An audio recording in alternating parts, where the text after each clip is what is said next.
If you've done more sit-ups than you can count, yet it's barely made a dent when it comes to getting rid of your stubborn belly fat, then it might be time to try something different, because the answer is definitely not doing more sit-ups. Unfortunately, the internet is littered with quick fixes that if you just do this one ab exercise or take this one pill, that it's gonna magically melt your belly fat. That's just not how it works. So in this video, I'm gonna give you a proven step-by-step guide on how to finally lose your stubborn belly fat that's been living rent-free in your body all this time. These are the exact same tips that I give to all my students, and they've all gone to see some amazing results. So you know it works. Before we get started, give this video a like, subscribe to my channel, and hit the bell to get notified every time I post a new video every week. Okay, step number one is actually an anti-habit, in that you need to stop thinking that you can spot treat yourself. Instead, I want you to focus on reducing overall body fat percentage. It kind of sounds counterintuitive, but this way of thinking will actually give you the best chance at losing your stubborn belly fat, because it gets you out of the notion that if you just do 100 sit-ups every day, you're eventually gonna see your abs. By the way, I'm not saying that you shouldn't do sit-ups, because just because you can't spot treat yourself where you're gonna burn fat, you can actually target where you're gonna build muscle. What I'm trying to say is, when you do eventually get rid of your belly fat, that muscle definition will finally show. But that's like step number 10 in all of this. You're putting the cart in front of the horse. You need to get rid of the fat on top of your abs first. My point is, you want to do these specific movements when you exercise with the intention of building muscle, not burning fat. So keep working out. Step number 2 is to get yourself on a proper diet. Surprise, surprise, there's just no escaping this. 80% of your body composition is determined by what you eat. This is why it's a fool's errand to do 1,000 sit-ups every day with the intention of burning belly fat. You're basically focusing on a small part of the 20% of the equation. You're basically majoring in the minor. This is why you see the same people at the gym. They work out every day, but they look the same. And there's always going to be a never-ending debate about which diet is best for weight loss and getting rid of your stubborn belly fat. But the number one determining factor when it comes to your success is governed by one word: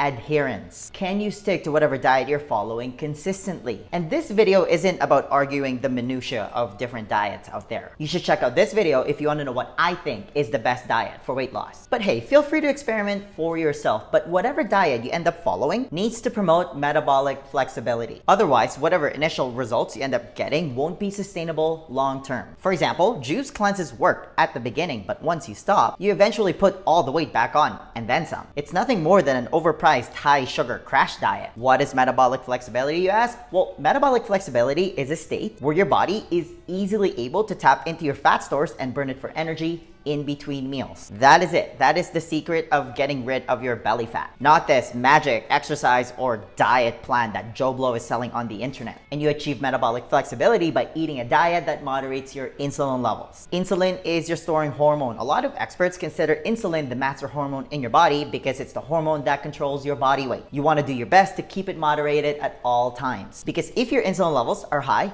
you cannot access your body fat and burn it for energy. You just can't. It gets locked away. This is why I always say that exercise, like sit-ups, has many benefits, but fat loss isn't one of them. Now, what is the best diet to moderate insulin levels? Well, every time you eat, your insulin goes up. But out of all three macronutrients, carbs, specifically refined carbs, and sugar spike the hormone insulin the most. Protein and fat also spikes insulin, but not to the extent that refined carbs and sugar does. Protein and fat also trigger your satiety hormone, so that kind of protects you from overeating. You'll never hear someone say they ate too much butter. You get sick. With that information in mind, this is why I'm a big fan of a low-carb diet in general. Listen, I'm not saying that carbs are bad. I love sweet potatoes, for example. It's really more about addition by subtraction here, because a lot of processed foods out there that causes nothing but harm to the human body is made out of refined carbs and sugar. It's not uncommon, for example, for the average American or someone who's following a Western diet to consume a mind-blowing 500 to 600 grams of fat-promoting processed carbs daily. If you stop eating those foods, your chances of losing your belly fat skyrockets. When I say processed carbs and refined sugars, by the way, these are foods that you'll find at the center aisles of grocery stores. They usually come with some sort of packaging with a nutritional label sticker with a really long shelf life. Some of these foods foods don't even expire, or they're still good to eat even when they're expired. That should make you question it right away whether it's healthy for you. Again, if we're talking about which diet your body responds to the best physiologically, a low-carb diet comprised of single-ingredient whole foods is king, in my opinion. And if you want a proven step-by-step plan on how to achieve metabolic flexibility, then check out the link somewhere at the top right-hand corner here. Step number 3 is to eat single-ingredient foods. Why? Because that's how we evolved to eat as human beings. And we're going to split this step into 2 parts. First, I want you to eat vegetables. Specifically, leafy greens and cruciferous vegetables. And I want you to eat a lot of them because almost all vegetables naturally contains fiber, which activates the stretch mechanism in your stomach. Translation,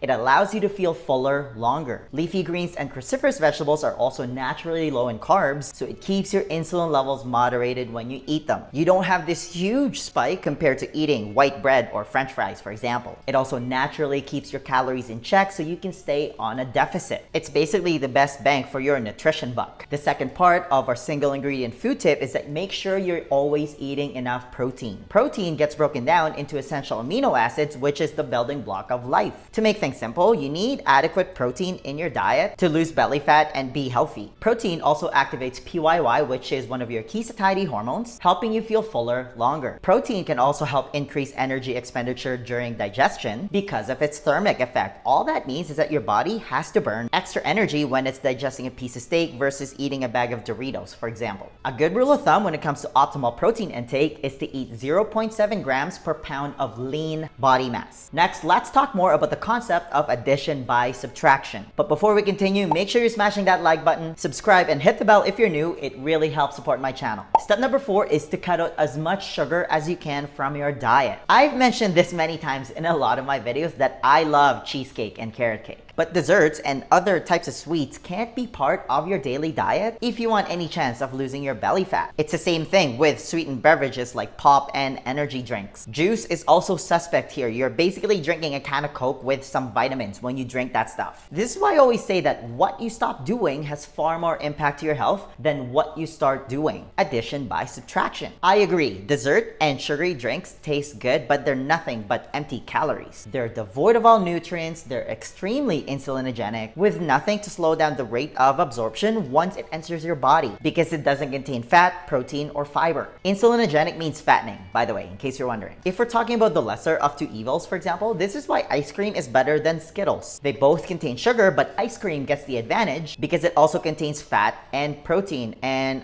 who doesn't like ice cream? But again, it should be considered more as a treat. It can't be part of your daily diet. And no, low-calorie ice cream isn't any better. Yes, some of them are even zero sugar because it's sweetened with artificial sweeteners. But artificial sweeteners still trigger an insulin response. Listen, you can't trick your body by eating fake food. The only person you're cheating is yourself here. Long story short, you won't have a hard time finding a list of studies connecting sugar consumption to fat accumulated around your belly. And just think about this from a physiological standpoint. Fruit was seasonal back in the Paleolithic times. Our ancestors ate fruit to fatten themselves up for winter. This is a survival mechanism. But now we have access to sugar all year round. You can eat fruit all year round. You're basically sending a signal to your body to store fat if you eat sugar every day. Now, this next step might ruffle some feathers, but you need to limit alcohol consumption if you want to lose your belly fat. I dare you to find a study that connects alcohol to optimal health. Any study that you do find is only able to establish correlation but not causation. However, you won't have a hard time finding studies connecting alcohol consumption to abdominal obesity. They don't call it a beer belly for nothing. Pop belly is also a thing, by the way, if you drink too much pop. Here's why alcohol is so insidious when it comes to sabotaging your fat loss goals. You are literally poisoning your body just enough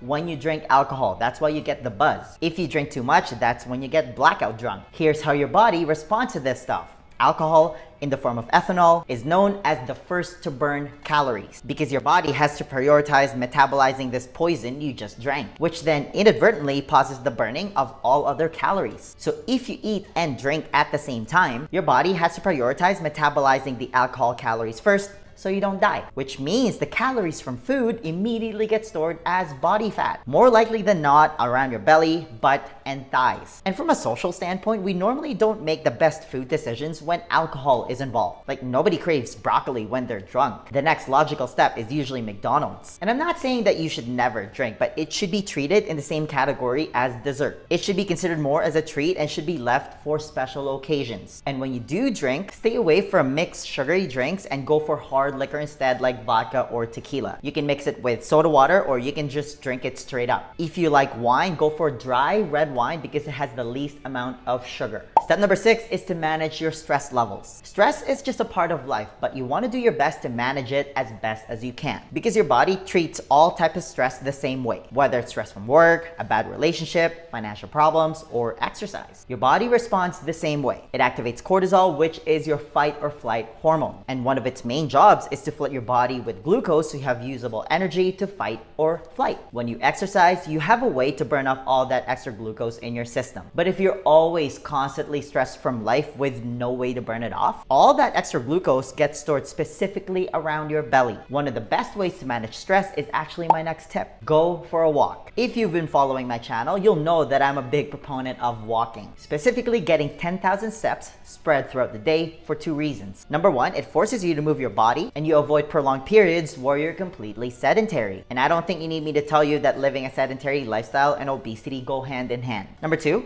walking almost guarantees to keep you below your maximum aerobic heart rate, which is the fat burning zone. It's where your body is burning mainly fatty acids for energy. Yes, walking doesn't burn as much calories as running, but rest assured the energy that you do end up using is coming from fat. That includes your belly fat. Again, walking is an unbelievably powerful way to lower stress. You can actually amplify those benefits by walking somewhere in nature. This is called forest bathing. Step number 8, I saved the best for last. Do intermittent fasting. Let's clear something up here. Body fat, specifically belly fat, is stored energy waiting to be used. That's what it's there for. It's not just there for looks. And I mentioned earlier that every time you eat, your insulin goes up. High insulin blocks fat burning. It puts your body in fat storage mode. The reverse is also true. Every time you don't eat, insulin goes back down to baseline. Your body now shifts into fat burning mode. Again, this is why it's key to moderate insulin and cortisol. If you want to lose your belly fat, you want to spend as much time as possible in fat burning mode. The most logical way to do that is to take a break from eating. This is why I say that, in my opinion, intermittent fasting is the most powerful way to get rid of your stubborn belly fat. You're simply tapping into your built-in fat burning mechanism when you do this. And I talk a lot more about the nuances and intricacies of this way of eating in my other videos, so make sure you check those out. I'm also going to put some links in the description box. But this is one of my all-time favorite questions to ask.